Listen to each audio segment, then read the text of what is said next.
Bonjour à tous, aujourd'hui je vous présente la recette du mochaccino, une recette traditionnelle venant d'Italie. Alors pour réaliser la recette de ce mochaccino, vous aurez besoin de café, de chocolat et de lait.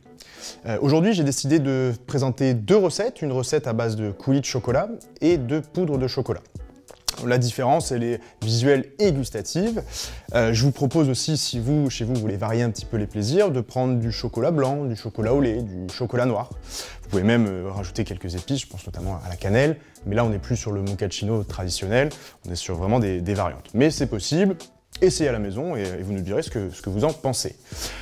Pour le café du jour, j'ai pris un Perleo Espresso, donc une base expresso pour avoir quelque chose avec de la créma, donc c'est vraiment le traditionnel mochaccino et surtout bien rond, bien sucré, avec des bonnes notes chocolatées qui rappelleront du coup notre cacao. Donc première étape de cette recette, réaliser un café.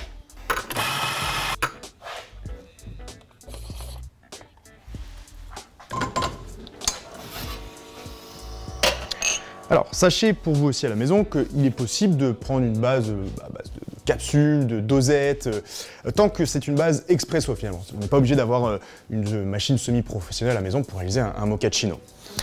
Pour la sélection aussi du lait, vous pouvez prendre du lait entier, du lait demi-écrémé, mais aussi des laits végétaux, pour ceux qui pourraient varier un petit peu les plaisirs gustatifs, mais aussi intolérants au lactose évidemment. Aujourd'hui, moi j'ai décidé de le faire traditionnel avec du lait entier.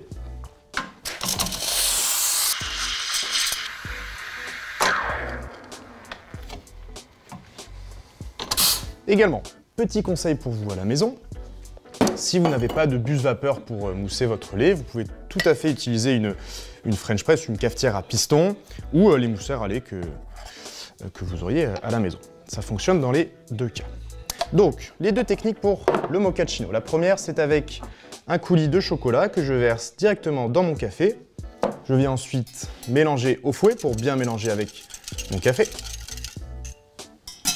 Deuxième technique, c'est avec de la poudre de cacao que je verse directement sur la tasse pour bien en marquer les bords. Et là, ça va être hyper agréable pour le client, pour vous-même, lorsque vous allez mettre le mochaccino à votre bouche.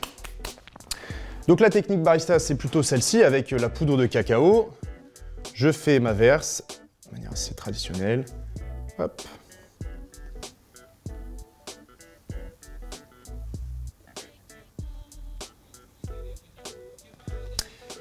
Voici pour le premier mochaccino. Et le second, on n'est pas obligé de faire du latte art. Hop, on va verser le lait tout simplement dans la tasse pour mélanger les trois éléments. Et pour que ça devienne plus gourmand, on va rajouter de la poudre de cacao sur le dessus, tout simplement. Là, vous allez voir, ça va créer une poudre genre de croûte de cacao sur le dessus. C'est très gourmand. Donc comme je vous disais, plusieurs variantes suivant les différents chocolats. In fine, ce qu'on veut comme boisson, c'est quelque chose de réconfortant, un petit peu excitant évidemment avec le café, mais les deux vraiment se marient très bien. Moi, c'est une de mes boissons préférées, boisson lactée. Donc je vous les conseille. Du coup, n'hésitez pas à tester à la maison ces boissons et faites-nous un petit retour sur ce que vous en avez pensé.